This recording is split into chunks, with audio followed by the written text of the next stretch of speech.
Chicos, ¿cómo están? Muy buenos días. ¿Pueden verme? ¿Pueden escucharme bien? Buenos días, profesor. Sí se ve. Buenas tardes, perdón. Buenas tardes también. Muy bien. Muy bien, chicos. Hoy, 16 del 8 del 2022, iniciamos una nueva sesión del curso de Economía en esta semana número 15, ¿ya? En el aula 27, turno mañana, del Centro Preuniversitario de la Universidad Nacional Mayor de San Marcos. Así que empezamos. Dame un minuto para compartir.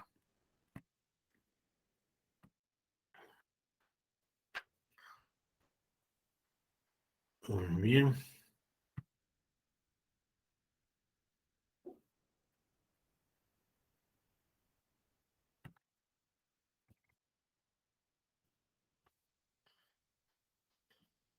Bien. Listo. Buenas tardes, chicos. El día de hoy vamos a hablar de la deuda pública. La deuda pública, ¿ya? Total, según el MEF, el Ministerio de Economía y Finanzas, se entiende por el conjunto de obligaciones de deuda pendientes de pago, ¿ya? Que mantiene el sector público frente a una fecha determinada frente a sus acreedores. Entonces, la deuda pública total vendría a ser esas obligaciones, esa deuda que tiene el Estado con sus acreedores en una fecha determinada, ¿ya? ¿Ok? Eso es la deuda pública total. Pero la deuda pública total tiene dos elementos, tanto la deuda pública interna como la deuda pública externa. Y acá la diferencia, ambas suman la deuda pública total, que es el total de las obligaciones que tiene el sector público, que tiene el Estado. Ahora, miren esto, la deuda pública interna, ¿ya? Estas obligaciones que tiene el sector público, estas deudas que acuerda con las personas naturales o jurídicas, es decir, una persona como nosotros o una sociedad o una empresa, ¿no? Residentes. Y la deuda pública externa, ¿no? Es esas obligaciones que tiene el sector público con las personas naturales jurídicas no residentes. Recuerden, ¿se acuerdan la clase anterior que les decía? El tema de residentes lo vamos a hablar porque lo vamos a usar hasta el final. Ok. Los residentes son aquellos ciudadanos que viven en más de un año en un determinado país y que tienen arraigo. Es decir, no necesariamente tiene que ser de la nacionalidad, sino que vivan en ese país, de cualquier nacionalidad, por más de un año y que tengan arraigo. Es decir, que su familia esté ahí, su trabajo está ahí, sus bienes estén ahí, ¿ya? Tiene por qué quedarse, ¿ya? En cambio, los no residentes son los que no viven ahí, ¿no? Los de otros países, por ejemplo, ¿no? ¿Ok? Ahora, voy a explicarles la deuda pública externa. Es esa deuda, ustedes lo conocen como deuda externa, ¿ya?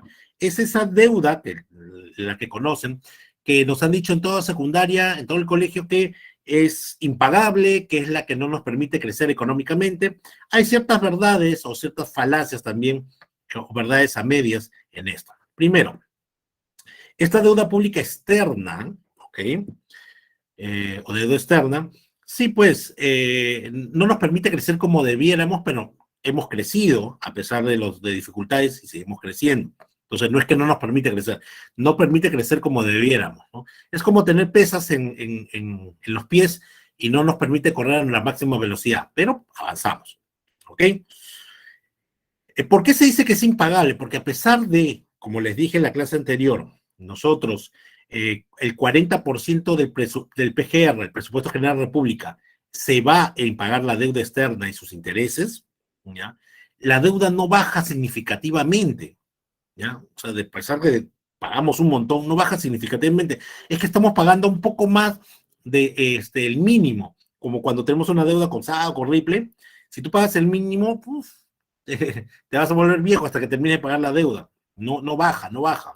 ¿Me entienden? Eso es lo que pasa. Y esto se da, no es que nos pedimos más deuda, es debido a los intereses internacionales. ¿Qué son los intereses internacionales? ¿Ya? Me dirán, profesor, miren, eh, por ejemplo, me pide una deuda acá en un banco, y me pido el prestado, me pido el crédito y pago los intereses. Y pago, digamos, un número, 10%. Pero en el caso de los intereses internacionales de la deuda pública externa, ¿ya? Cuando nos pedimos, por ejemplo, al Fondo Monetario Internacional, le decimos, fondo, préstame un monto, ¿ya? Y ellos me dicen, ok, y te va a costar un 8% de tasa de interés. El problema es que, como es una tasa de interés internacional, cuando aumenta la inflación internacional, automáticamente ese interés se reajusta. ¿Qué significa se reajusta? Se reajusta un punto por encima del aumento de la tasa de interés internacional. Digamos, tengo 8%, ¿ya? Entonces lo que debería pagar ahora es 10%. No, es un punto por encima, porque si la inflación internacional subió 2, no pago 8, pago 9. Y así cada vez anualmente, y eso hace que suba la deuda que se tiene, que queda. Entonces, obviamente, no es conveniente, pues, esta deuda, por eso ya no se debe hacer. Ahora, la mayor parte de la deuda pública externa, sí, está en bonos multilaterales, Club de París, etcétera, pero al Fondo Monetario le debemos, pues, una gran cantidad, y esto se debe ya, a que nosotros nos hemos pedido prestado y seguimos pagando, pero igual no baja esta deuda por estos intereses internacionales. ¿Ya? Ahora, ¿cuál es la forma de pagar, pagar esta deuda externa, profesor? Ya, porque si me dice eso, ¿cómo haremos para pagar? ¿Cómo harían para pagar? A ver, chicos, ¿cómo harían para pagar una deuda de Saga de Ripley en vez de pagar lo mínimo? A ver, ¿cómo harían?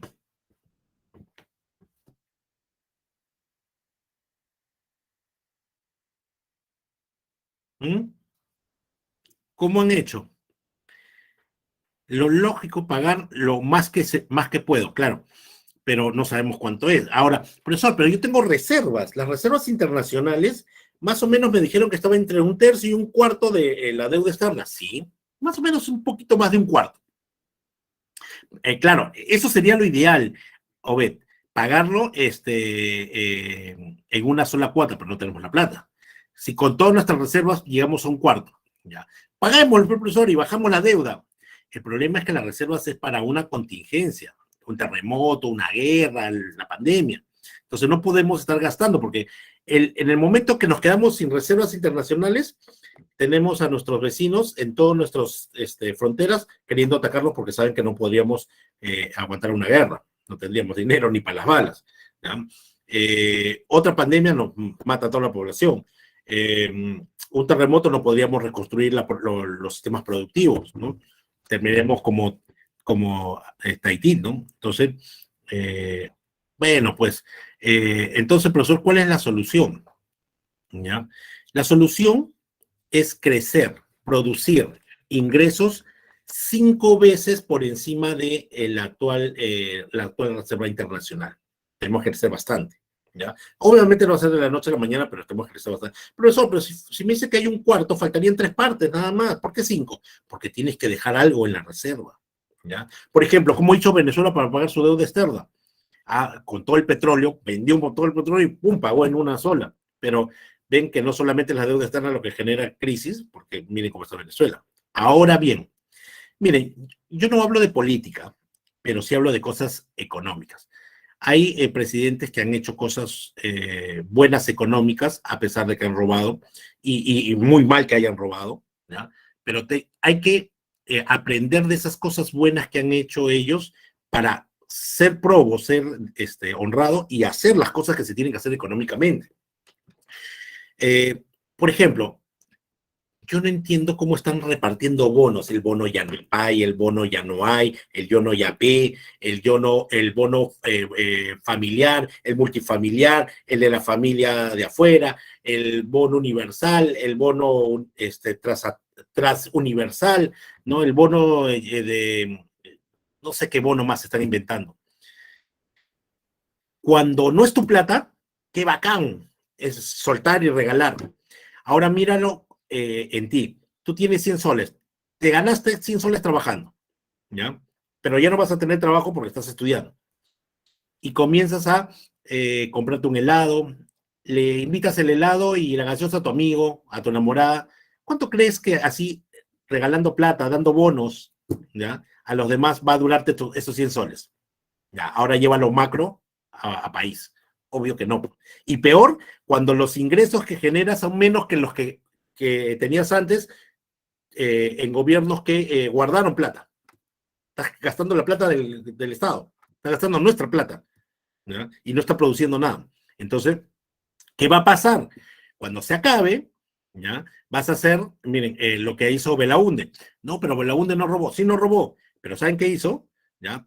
Desde el primer día de su gobierno hasta el último día de su gobierno, él tenía el presupuesto, su PGR, su presupuesto general de la República, más egresos que ingresos.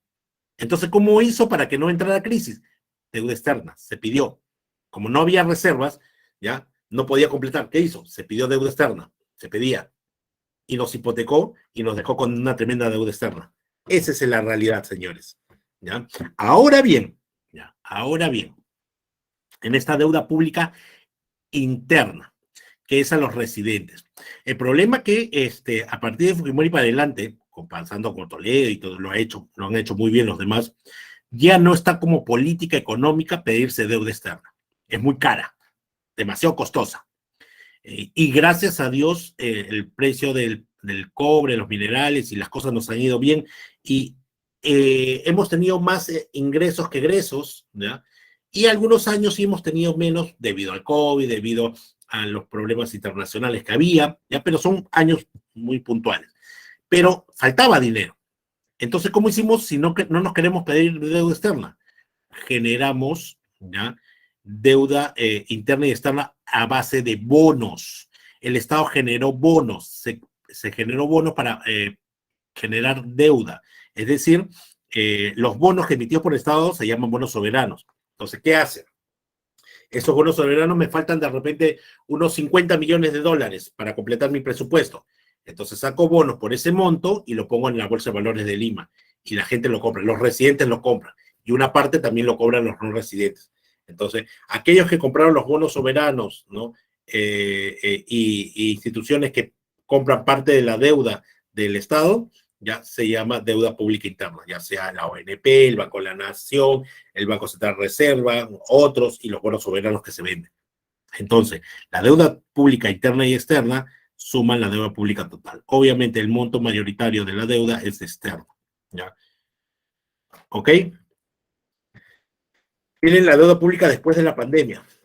Es una de las más bajas de Sudamérica. Pero ojo, miren cuánto varió, 5,5. El que menos varió fue Colombia. Digamos que lo controló mejor. Después fue República Dominicana, pero nosotros ahí estamos. Pero sigue siendo menor porque no nos pedimos deuda externa, porque seguimos cubriendo nuestros gastos con nuestros ingresos y cuando nos hemos pedido hemos preferido hacer emisión de bonos soberanos. ¿Ok? Es el Club de París, grupo informal de acreedores oficiales cuya función es encontrar soluciones coordinadas y sostenibles a las dificultades de pago que experimentan los países deudores. ¿Ya? Aquí hay una cosa. Los países subdesarrollados deben ya a diferentes instituciones financieras en el mundo. El Fondo Monetario Internacional, por ejemplo, ¿no? Entonces, este Club de París son los países, ¿ya? Que son acreedores, que son parte del Fondo Monetario Internacional o parte de una institución que es acreedora de estos países subdesarrollados. ¿No? Miren, ahí está Estados Unidos, Rusia, China, etc. ¿No? Recuerden que el fondo, adelantando el concepto, es un grupo de países que pusieron dinero, una chancha, un fondo, para ponerlo a trabajar y prestar dinero a otros países, ¿ya? Como institución. Entonces, cuando estos países desarrollados tienen problemas y han tenido problemas de financieros de poder pagar su deuda, este Club de París, estos grupos han servido como mediadores para reestructurar o refinanciar o renegociar la deuda. ¿Ya? Es un grupo de ayuda que busca solución para la dificultad de pago de los países deudores. Ahora, nació en 1956 cuando Argentina acordó con estos acreedores, ¿ya? Reducir, reprogramar, ¿no? Su deuda, ¿no? ¿Ok? Ahora, renegociación y refinanciación. Ambas cosas se dan cuando hay problemas financieros. Ya sea que sea una persona natural como nosotros, una persona jurídica como una sociedad o una empresa, o un país, ¿ya? Si tiene problemas financieros, una forma de ayudar en esto del acreedor es, y el deudor es renegociar o refinanciar. Parece lo mismo, pero no lo es. La diferencia mayor está en el grado de dificultad de pago. Si el grado es muy grave, ya cerca de bancarrota, es refinanciación. Y el primer paso es una renegociación. ¿Ya? En la renegociación se acuerda entre deudor y acreedor, se busca modificar las condiciones de pago de la deuda. Eso es lo que busca el acuerdo entre deudor y acreedor, modificar las condiciones de pago de la deuda. ¿Ya? Acá no es una nueva deuda, no es un nuevo contrato, es sobre la deuda en sí, ver qué puedo ajustar para tratar de ayudarte. ¿Ok? ¿Ya? Se ejecuta cuando un país, una persona natural o jurídica, deudora, tiene problemas para el cumplimiento de sus obligaciones. Acá hay nuevo programa de pagos, pero es la misma deuda, nuevo programa, ¿no? Plazo, monto, interés para saldar la deuda. Te explico. Digamos que veámoslo como persona natural y se replica a una persona jurídica o a un país. Yo tengo una deuda, un crédito financiero, ¿ya? Un crédito hipotecario y lo he ido pagando. Ya he pagado el 60% de la deuda y me falta el 40%. Pero en plena pandemia, en el 2020, más o menos a esta fecha, perdí el trabajo. ¿Ya? Yo estaba en planilla y perdí el trabajo. Pucha, perdí el trabajo. Y por 3 meses no tuve trabajo. Así que me atrasé 2 meses, ¿ya? Ahí con lo que me dieron, ahí pagué un mes, pero decidí guardar 2 meses. Y de ahí conseguí otra vez trabajo, pero ya no en planilla, sino recibo por honorarios. Y a esta fecha recién ya me han vuelto a poner en planilla. Entonces, el del banco me llama, señor, ¿cómo está? Mire, queremos saber qué pasó. Mire, tengo problemas. Yo sé que estoy atrasado, pero ahora en agosto debería pagar, a fines de agosto, la cuota de agosto, pero estoy pagando la cuota de junio. Sé que estoy atrasado 2 meses. Sí, hemos visto eso. Lo que pasa es que en pandemia pues, perdí el trabajo, como muchas personas. Y lo recuperé, pero ya no tengo las mismas condiciones y no tengo esos beneficios como gratis y no me he podido poner al día. Sigo pagando, pero con un retraso de 2 meses. Ah, ya, entonces está pagando, aparte del retraso, la mora. Mire, pues, ya. Y usted pagaba los 30. Ahora veo que desde esa fecha también está pagando con mora por retraso, no solamente porque se demora en los 2 meses, sino porque en vez de pagar los 30, paga el 4, el 3, el 2. Sí, lo que pasa es que antes en planilla siempre te pagaban 26, 27. Hoy, ahora que estoy en el proceso por horario, se demora más, me paga el 1, el 2 y termino pagando 4 o 5. Muy bien, señor. Ok. Vamos a hacer esto. Ya, es la misma deuda. Lo primero es que para ayudarlo en esta pandemia, por si estamos en pandemia, sus intereses de 12%. Le vamos a bajar el interés a 10% de lo que resta de la deuda. ¿Ok? Y para ayudarlo más, vamos a cobrarle solamente 6% estos 2 primeros años. Y lo que no le cobro de interés, se lo cobro al final, para que no lo sienta, el último año. Ok. Otro, ¿ya?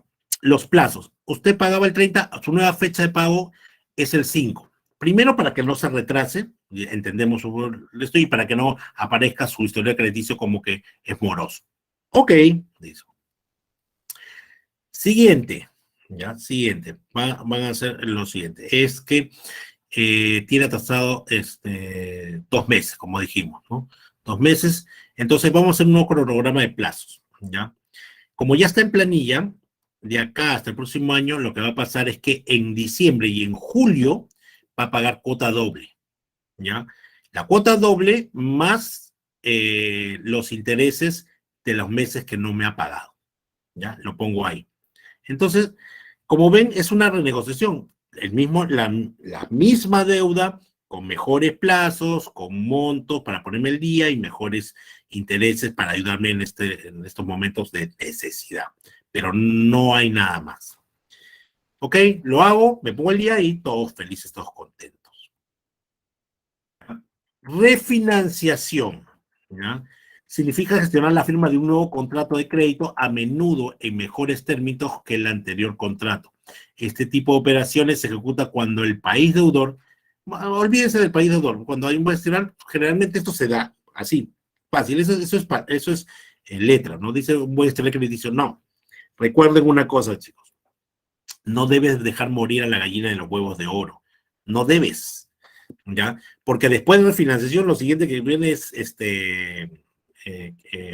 bancarrota. Y bancarrota, no vas a recuperar toda la plata que te deben. Eso no es cierto, ¿no?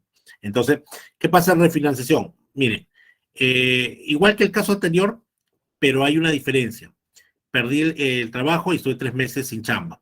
Recuperé un trabajo temporal, 6 meses, después 2 meses sin chamba, 6 meses, 2 meses sin chamba, y ahorita estoy sin trabajo. Entonces, hasta la fecha, la última vez que pagué fue en febrero. No he pagado los otros meses. Y ya con mora, con retraso, con todo. Entonces me llaman, bueno, señores, mire, esto ha pasado, trabajo temporal, ahorita estoy sin trabajo. ¿Ya? Entonces tampoco les voy a pagar este mes ni el otro mes. Bueno, señor, entonces no es posible hacer una renegociación. Acá tenemos que entrar a una refinanciación. ¿Ya? En la refinanciación se firma un nuevo contrato de crédito, uno nuevo. Ya usted pagó 60%, ok, esa deuda queda saldada, y ahora sobre los 40 que quedan, vamos a hacer un nuevo contrato, como un nuevo crédito. ¿Por qué? Porque no se va a poder poner al día casi en un año de retraso. No se va a poder poner al día. Entonces, lo que queda acá es hacer un nuevo contrato. Tenía un 10% de tasa de interés. Sobre esto vamos a hacer solamente sobre 6%. Y los primeros meses, 3% nada más le vamos a cobrar para ayudar. ¿Ya? Segundo, todos los intereses que se han generado de los meses que no ha pagado se condona. ¿Qué significa que se condona? Se perdona. Pero solo los intereses. ¿Ya? Porque se entiende que no ha podido pagar por eso. Entonces, esto no, otra cosa que no tiene la renegociación, la refinanciación tiene condonación de deuda, pero solo de los intereses, digo. ¿Ya? Y nuevos plazos, nuevas fechas, igual que lo que la renegociación. Obviamente esto es mejor para así, ya usted va a comenzar a pagar en noviembre o en diciembre, ¿ya? Desde ahí comienza y le damos todo ese plazo para que consiga trabajo y todo, ¿ya? Y obviamente ayudas para que siga pagando y te termine de pagar, ¿no? ¿Ok? En los 80, ¿ya? Los países subdesarrollados se declararon todos en bancarrota y tuvieron que hacer una evaluación. Al final de las dos evaluaciones que se mandó los dos grupos, ¿ya? De evaluación, al final solamente 3 países refinanciaron, fueron El Salvador, Nicaragua y México. Todos los demás renegociaron, como nosotros. A nosotros nos dijeron, ¿saben qué? Ok, pasa a partir del próximo año, comienza otra vez la fecha de pago, pero en todo este tiempo me pagas todo el tiempo que no pagó Alan García y tú no pagaste este tiempo. Pagas todo lo que te debe más los intereses. ¿Ya? Eso es lo que fue una renegociación. ¿Ya? Comercio internacional es el intercambio de bienes y servicios que se realiza entre residentes de un país, ¿ya? Y no residentes. Comprende las transacciones de empresas, familias y gobiernos. El comercio internacional es eso, es comprar y vender bienes y servicios entre los que residentes, los que viven acá en este país y los que viven en otro país. Así de fácil, ¿ya? Puede ser entre un peruano y un chileno, en Chile, o en Chile puede ser un argentino que vive ahí en Chile, pero es residente allá, y acá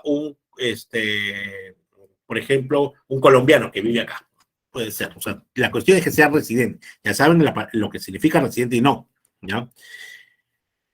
Gracias al comercio internacional, señores, podemos tener lo que tenemos alrededor. Mira lo que está alrededor de ti.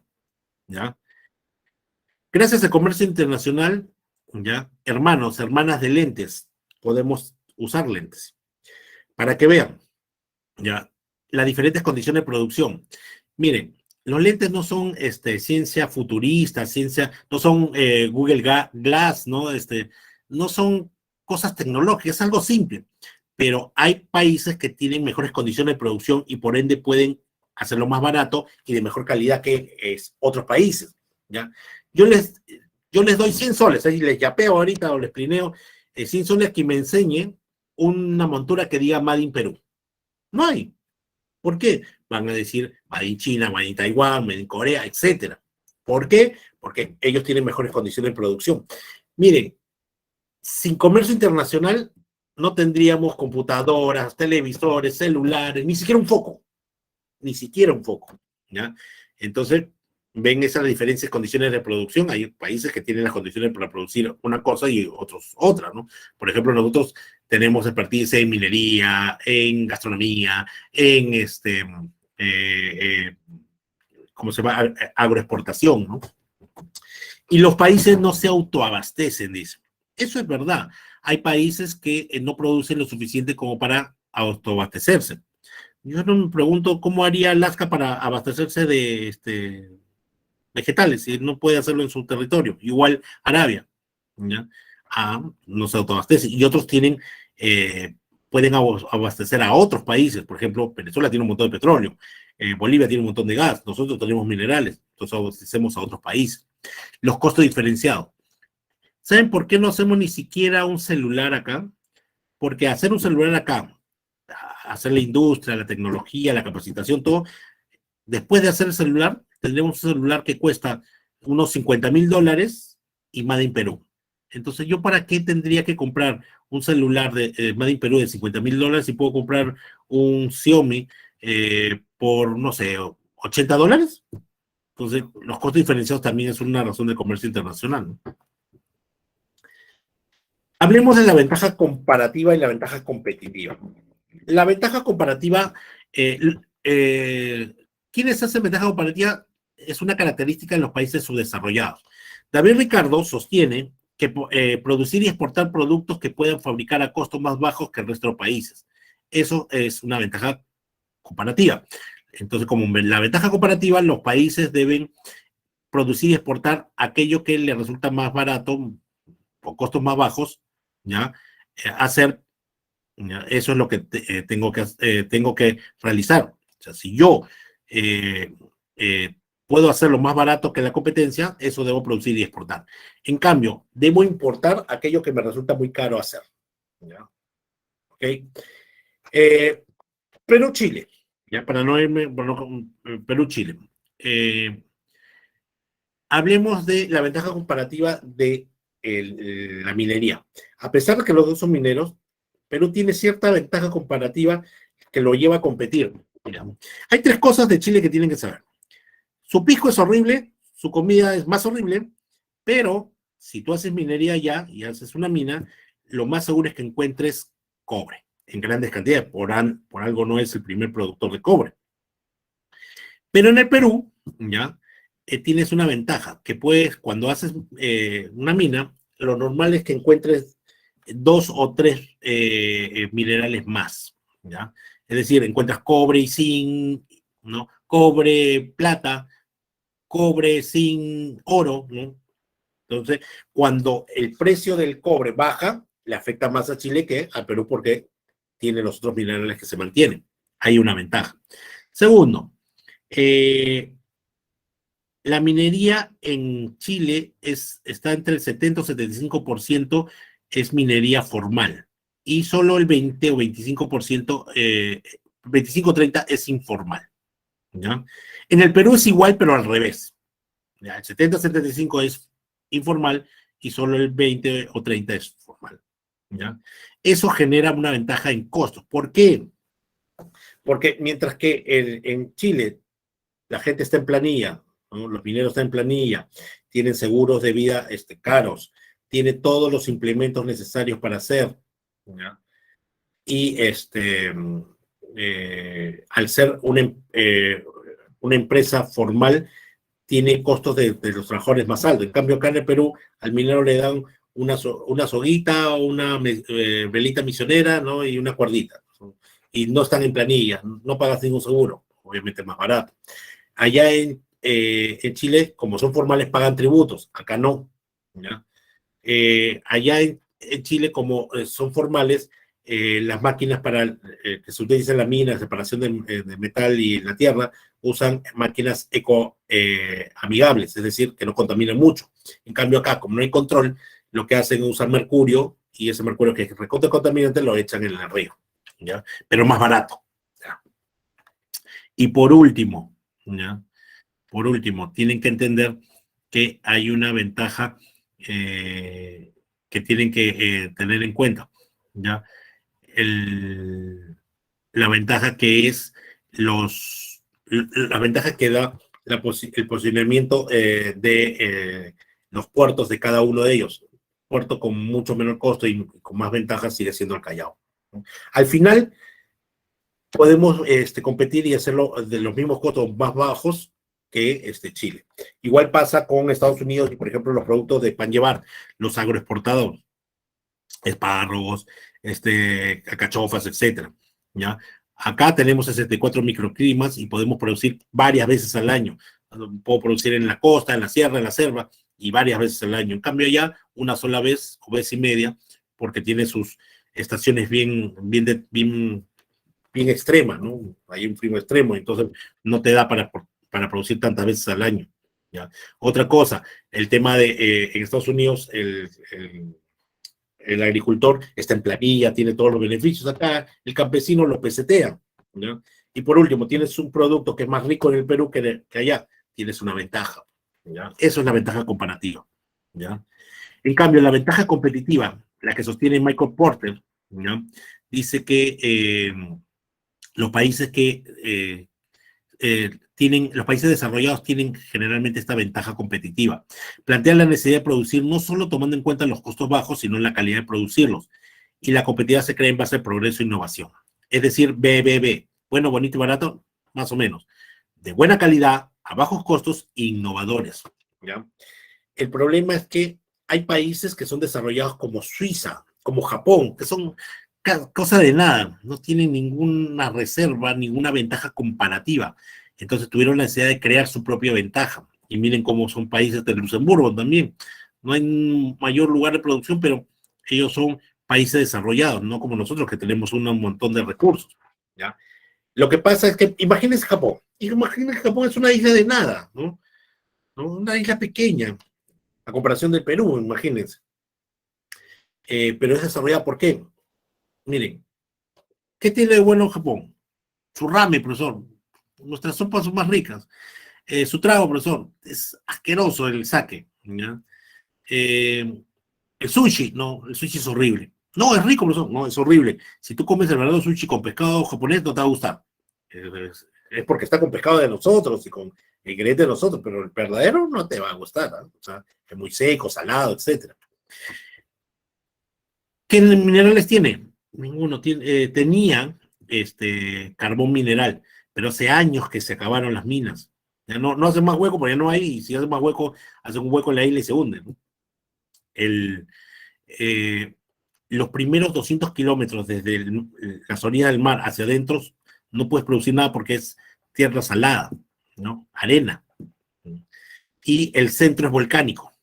Le han metido 2 bombas atómicas, ¿no? Y Godzilla viene de semana en semana a destruirlo de vez en cuando, ¿no? Y aún así es un país desarrollado. Y en los 70 y 80 casi logra ser la primera potencia del mundo por encima de Estados Unidos. Y esto debido a la ventaja competitiva, porque ellos crearon su propia ventaja con empresas como Sony, dominando toda la tecnología, Toyota y otras muchas más empresas. Pero el problema es lo que dijo Michael Porter. Esta ventaja tiene que ser sostenida en el tiempo. ¿Cómo que sostenida en el tiempo, profesor? Aquí viene el tema.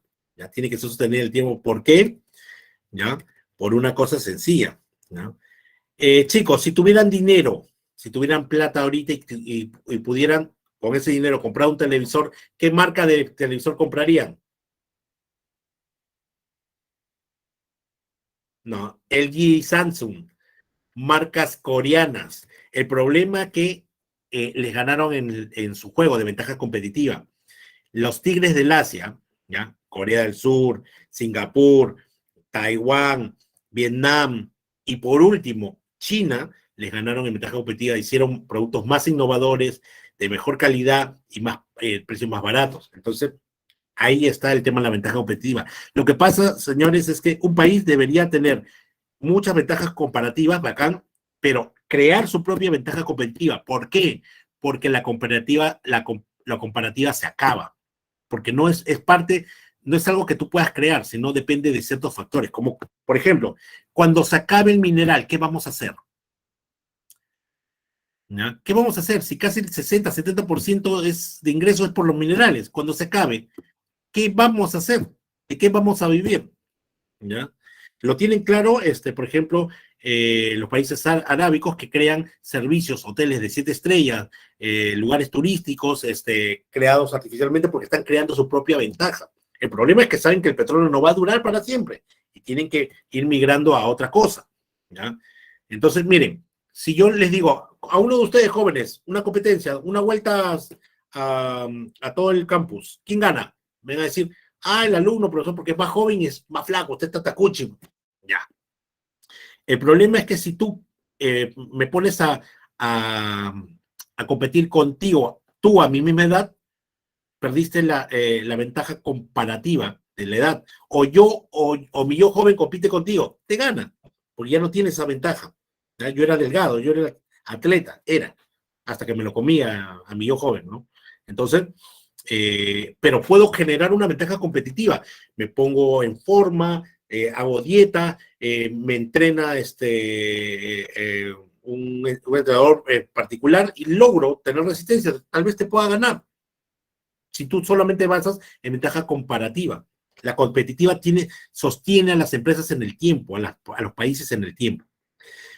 Perú se consolida como primer exportador de arándanos pese a crisis del COVID. ¿Qué es? ¿Ventaja comparativa o competitiva?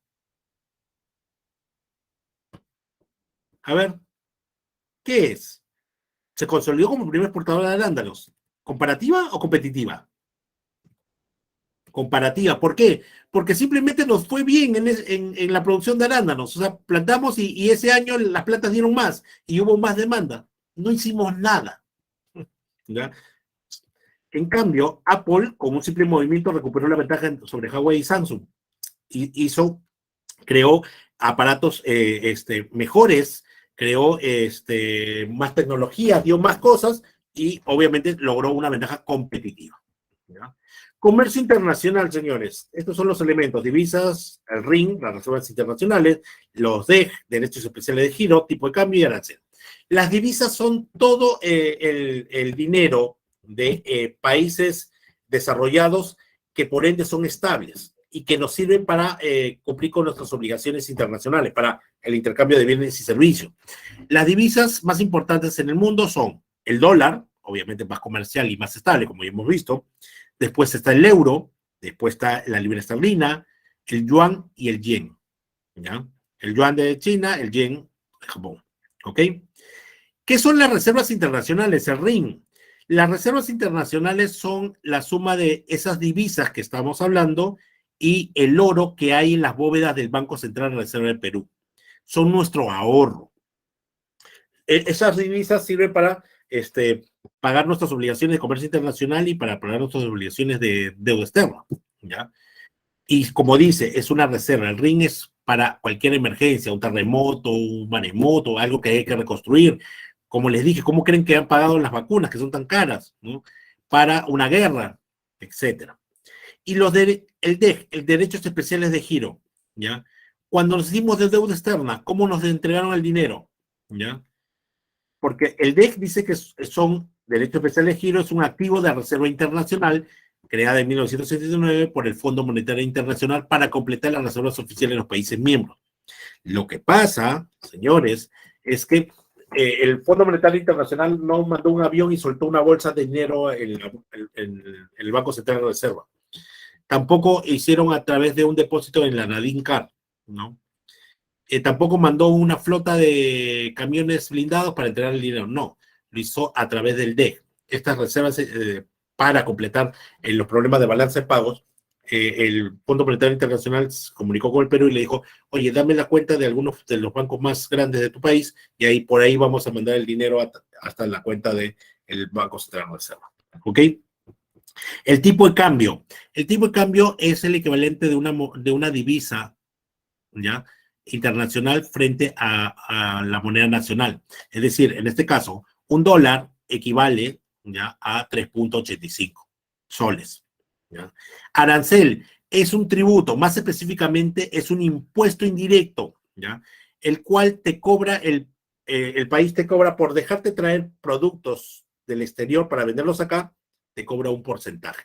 Eso es arancel, que ya hemos visto también. La OMC, la Organización Mundial de Comercio, se ocupa de las normas que rigen el comercio entre los países. Su objetivo es garantizar que los intercambios comerciales se realicen de la forma más fluida, previsible y libre posible, ¿ya? Eso es la OMC, ¿ya? Se ocupa de los problemas de romper las fronteras, las barreras comerciales, que el comercio internacional fluya de manera correcta, ¿no? Es para, frente a problemas de comercio, frente a fluidez de comercio internacional, el OMC interviene. La balanza de pagos, como dice, una balanza, ¿no? ¿Qué es la balanza de pagos? Es un documento contable, es un registro estadístico que resume, ¿ya?, en un tiempo específico las transacciones económicas que realizan los residentes de una economía con el resto del mundo. En pocas palabras, la balanza de pagos va a medir en un lado, ¿ya?, la entrada de bienes y servicios y en otro lado la salida. La balanza. Ahora, por ejemplo, se va a medir, el Perú le ha comprado 5.000 cabezas de res brown sweet a Argentina, pero a Bolivia le ha vendido 20.000 cabezas de cuy, ¿ya? Le ha vendido unos 100 caballos de paso en Europa, y Arabia le ha comprado 300 caballos de carreras. La venta de espalda, la compra de máquinas, todo eso. Pero como no se puede usar unidades diferentes, se hace el equivalente en dinero de esas transacciones, en dólares en este caso. Entonces, para simplificarlo más, por todas esas ventas y compras internacionales, vean la balanza de pagos como su bolsillo. En el lado derecho entra dólares, ¿ya?, por esas transacciones comerciales, por la venta de cosas que salen, entran dólares. Y por las compras de productos del extranjero es salida de dólares. Entonces, la balanza de pagos va a medir la entrada y salida de dólares, ¿ya? La idea es que la balanza de pagos puede terminar, ya saben, en superávit, cuando la entrada de dinero es más que la salida, o en déficit, cuando la salida es más que la entrada. Pero la idea es que esté en equilibrio, ¿no? Entonces, las transacciones económicas se pueden registrar que se registran, pueden ser por comercio de bienes y servicios, flujo de inversiones, ¿no?, pagos de intereses, utilidades, etc. ¿Quién elabora la balanza de pagos? El Banco Central de la Reserva del Perú, ¿no?, utilizando el libro número 6 del Fondo Monetario Internacional, ¿ya? Ahí más o menos está una balanza de pagos del 2019 y 2020, y miren sus diferentes, acá están todos las cuentas y las subcuentas generales, y miren el saldo positivo hasta ahora, ¿no? Muy bien. La estructura de la balanza de pagos tiene 5 cuentas: la cuenta corriente, la cuenta financiera, la de financiamiento excepcional, la cuenta de errores y omisiones neto, y la de flujo de reservas netas, ¿no? Y la cuenta corriente tiene 4 subcuentas: balanza comercial, balanza de servicios, de renta de factores, transferencias corrientes. Dentro de la balanza de cuenta corriente está la balanza comercial, de servicios, de factores y transferencias corrientes, ¿ya? Y vamos a explicar. La balanza comercial dice que es una de las más importantes, donde se registran los intercambios de exportaciones e importaciones, ¿ya? Lo que pasa, chicos, que en la balanza hay un lado que es débito y otro que es crédito. El débito es la salida de dólares de tu economía, o sea, por bienes o servicios, o todo lo que hemos mencionado. Y tiene otra cuenta que es crédito, que es la entrada de dólares a la economía, ¿ya? Entonces, en la balanza de comercial se registran las exportaciones e importaciones. Exportación es vendo mi producto fuera del país, ¿ok? Eso es exportaciones, ¿ya? Vendo mi producto y cuando vendo mi producto, como por ejemplo palta, ¿ya? $2 de palta Hass, me pagan en dólar. Eso es entrada de dólares. Las exportaciones generan entrada de dólar. ¿Y cuál es la contrapartida? Porque toda partida de un lado tiene una contrapartida que es lo mismo, pero lo contrario. Es la importación, es la compra de productos y para pagar esos productos saco dólares de esta economía y sale. Gracias a Dios, en los últimos años las exportaciones siempre han sido más grandes, salvo años específicos, como les decía, antes de pandemia, en el año 2017, por temas del comercio internacional. En la pandemia, ya también se dio que las exportaciones fueron mayores, pero en general han sido las exportaciones mayores, gracias a Dios, en los últimos años. ¿Ya? Entonces, había más exportación que importación, la balanza es un poco más positiva, pero todavía seguimos poniendo los otros, ¿no?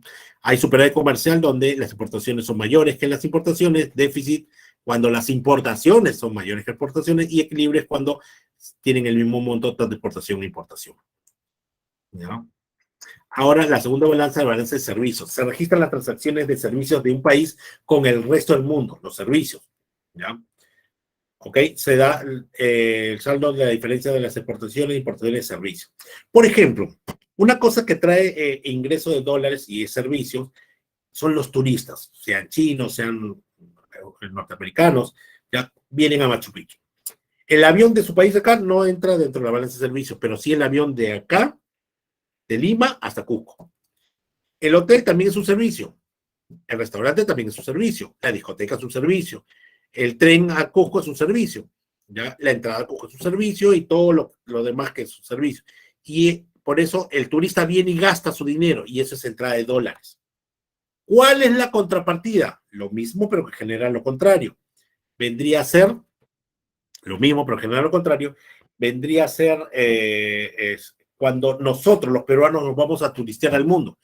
Yo quiero ir por tercera vez a Disney, me voy a toda mi familia y tengo que comprar dólares acá, porque comprarlo allá es muy caro.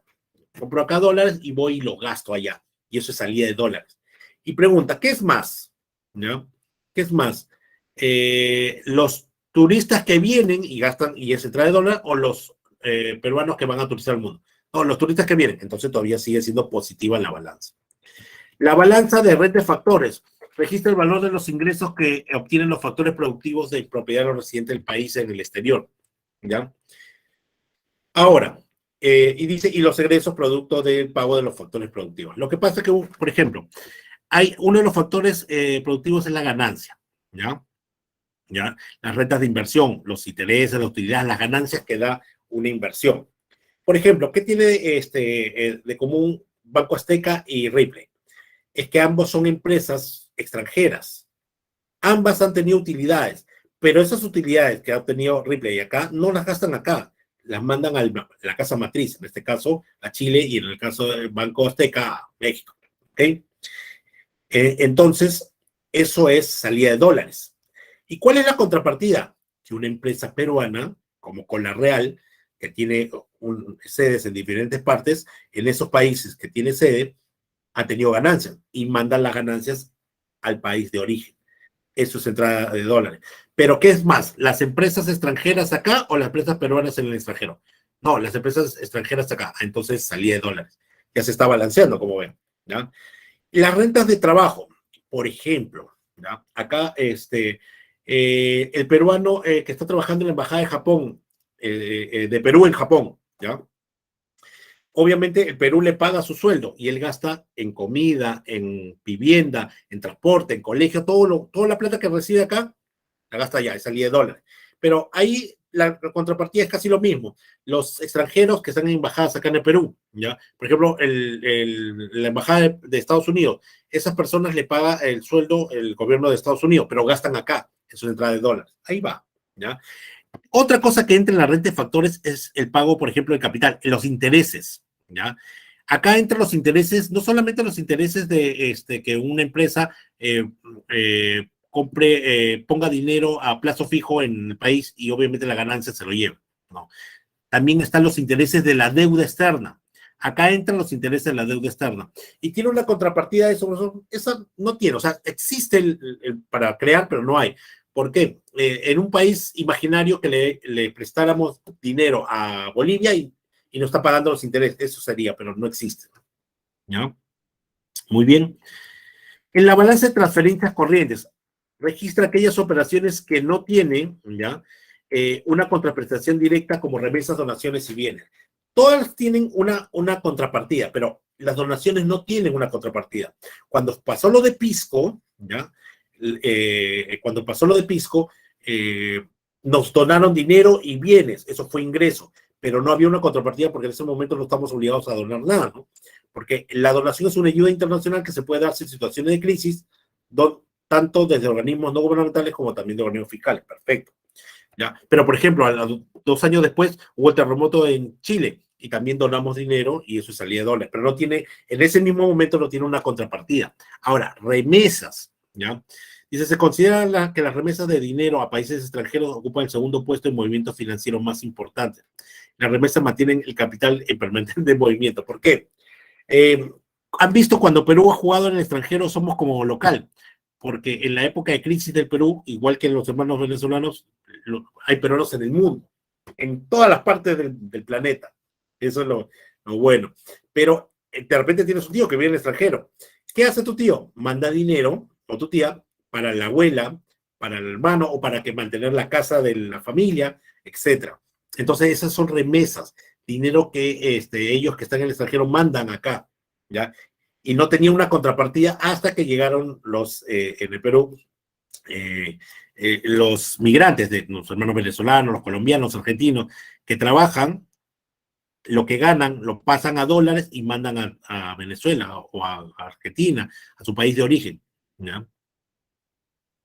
La balanza de cuenta financiera registra las transacciones que responden a activos y pasivos financieros de corto y largo plazo en el exterior. Representa movimientos tanto del sector público como el privado. Saldo posición deudora acreedora de un país con el resto del mundo. Te explico, ¿ya? En la cuenta financiera, acá, imagínate que Ripley quiere poner una nueva tienda, la más grande, en Villa El Salvador. Para comprar el terreno, comprar la maquinaria y todo lo que necesita para poner esa tienda necesita dinero. Entonces, la matriz en Chile tiene que mandar dinero para invertir en ese negocio. Eso es entrada de dólares. ¿Cuál es la contrapartida? Que Coca-Cola Real quiera poner una nueva sede por ejemplo, en Italia, ¿ya? Entonces, tiene que mandar dinero de acá para poner la fábrica allá. Eso salía de dólares, ¿ya? Entonces, acá, entrada es cuando invierten acá, invierten el dinero para hacer el negocio, por ejemplo, poner una fábrica, eso es una inversión a largo plazo, porque a largo plazo productiva. ¿Por qué? Porque ese dinero genera bien a todos, para el Estado, para los proveedores, para el cliente, para la empresa, etcétera. Todo se beneficia y es productivo, ¿ya? Y se queda varios años. En cambio, las inversiones de corto plazo o golondrinas o especulativas o no productivas son dinero que, por ejemplo, otra empresa compra acciones y bonos, ¿ya? Acciones y bonos de el país, ¿ya? Y obviamente el único que gana es ellos, no ganan los estados, no ganan, y es a corto plazo porque en cualquier momento se va. Por ejemplo, cuando comenzó a ir mal, cuando entró nuestro presidente actual, ¿ya? Un montón de gente vendió sus acciones al toque, ¿ya? Estaban como locos vendiendo las acciones porque tenían miedo de la inestabilidad y eso salía, obviamente eso se volvió salida de dólares, ¿no? Entonces, las inversiones a corto plazo son en instrumentos financieros, acciones, bonos, y a largo plazo dinero, invertir para poner un negocio, ¿ya? Entonces, miren la balanza financiera, entradas, inversión extranjera directa, inversión extranjera de cartera, crédito al exterior, salida de divisas, inversión nacional directa, inversión nacional de cartera, créditos extranjeros, amortización de capital. Acá, en la balanza de cuenta financiera, ¿ya? También está el pago de la deuda externa, la deuda, pero no estaba en la renta de factores, no, en la renta de factores está los intereses de la deuda. Acá se paga el capital de la deuda. Entonces, acá el pagar, ¿ya? Es salida de dólares. Por eso, y la contrapartida, si le prestáramos a un país imaginario y nos está pagando, pero eso no existe. Por eso no sale en entrada, ¿no? ¿Ya? ¿Y cuál es la balanza? Acá ya está explicado, la balanza de financiamiento excepcional. Se registra básicamente las transacciones correspondientes al sector público. Acá estamos hablando de la entrada de dinero por deuda externa.